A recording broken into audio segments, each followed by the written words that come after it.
Well, I know both of you are Midwest guys in a way. So have you been to East Lansing recently, or when was the last time you've been here? You go first.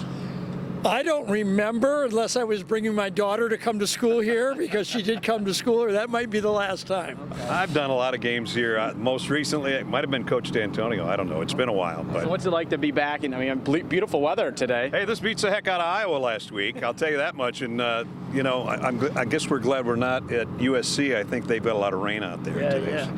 You know, I've got great memories of Michigan State. Growing up in Michigan, I went to Boys State. I was here as a representative and stayed here a week, and was in Jenison watching Magic play. So doing football games here, knowing Izzo was his assistant coach. So right. Yeah, we did George Perlis together. So we've got a lot of history. Yeah, and Coach Saban, you know, so we started here with him and then took it all the way through LSU and the Dolphins in Alabama. And so, yeah, a lot of great memories here. What has it been like calling Big Ten games versus SEC? Is there any big difference when calling Big Ten? No, I don't think so.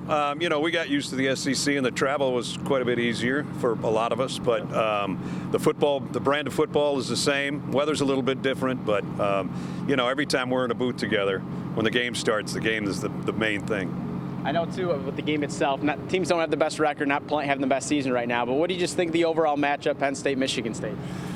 I think it's one of those games where, you know, people are going to look at their teammates and look at the guys that they've trained with since winter and going, like, I'm giving it my all.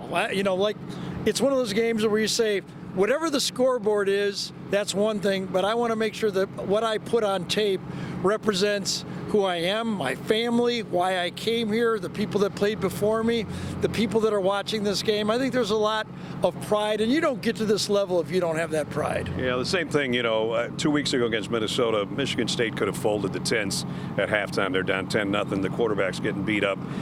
They came back. You know, could have easily won the game. With a couple of calls going their way, they probably should have won the game. It's the same thing with Penn State against Indiana. I think they showed their fight last week, and this is one of those games, like Gary said, if you play football and you love competition, you're going to give your best shot. What do you guys think of the trophy that they play for? The Land Grant Trophy. I call it the Hugh Grant. Hugh Grant Trophy. Yeah, I know it hasn't been around as long. Somebody's got to have a trophy. Exactly. So, you know, it's a good-looking trophy. But we still like Floyd of Rosedale and some of those, and the Little Brown Jug, and some of those a little better. Last one I got with Jonathan Smith. Obviously, you know, right now and locally, fans are not too pleased with the way things are going. Have you talked to him, and how do you feel like things are going right now for him heading into this game? Yeah, we talked to him, and he knows. That's just as your modern day head coach. If you're the offensive coordinator, if you're the quarterback and things aren't working, you're listening to the talk shows and the message boards, you're the center of attention. Kind of goes with the territory. You know, he played quarterback at big-time college. He's earned this job. He's just got to keep fighting. There's nothing else you can do. He knows what he signed up for, you know, when he came here.